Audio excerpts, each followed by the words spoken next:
Ce qui est priorité dans mon cœur, c'est le royaume. Rien d'autre. C'est le royaume.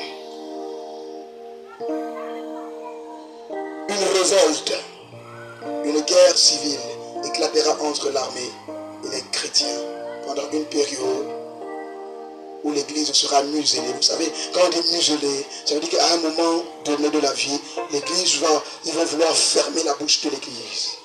Alléluia. Donc, ils ne donneront pas la possibilité encore de se rassembler. Mais le Seigneur dit, toi qui vis dans l'esprit, tu vas comprendre. Tu vas sortir pour prêcher l'évangile. Il n'y a pas de groupe d'évangélisation. Ce qu'on vous fait là, qu'on dit le groupe d'évangélisation, ce n'est pas de Dieu.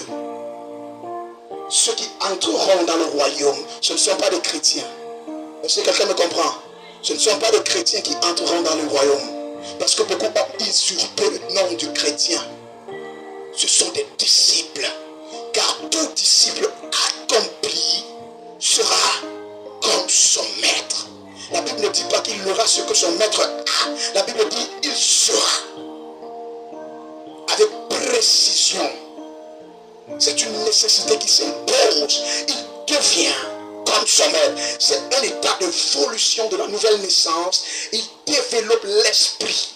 La vie de l'esprit. Il devient accompli. Mais on a dans nos assemblées des bébés spirituels, des personnes qui passent le temps à marcher sous les pieds des hommes. Une chrétienne qui conserve la colère contre sa sœur et elle adore à l'église. Vous pensez que c'est quel Dieu que vous servez, mais vous vous foutez de vous-même. Tu as la haine dans ton cœur, mais tu viens donner l'offrande. Cette offrande parlera contre toi. Combien sont ceux qui suivent le trône de Dieu avec l'argent de la prostitution? Combien? L'argent de la prostitution. Tu n'es pas marié, mais tu veux qu'on te pose les mains pour que tu reçoives l'enfant. Tu vas aller faire l'enfant avec l'arbre.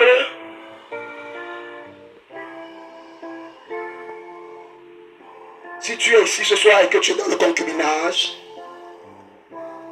je décrète et je déclare, parce que tu as reçu cette parole, avant la fin de l'année 2025, tu engages le projet du mariage.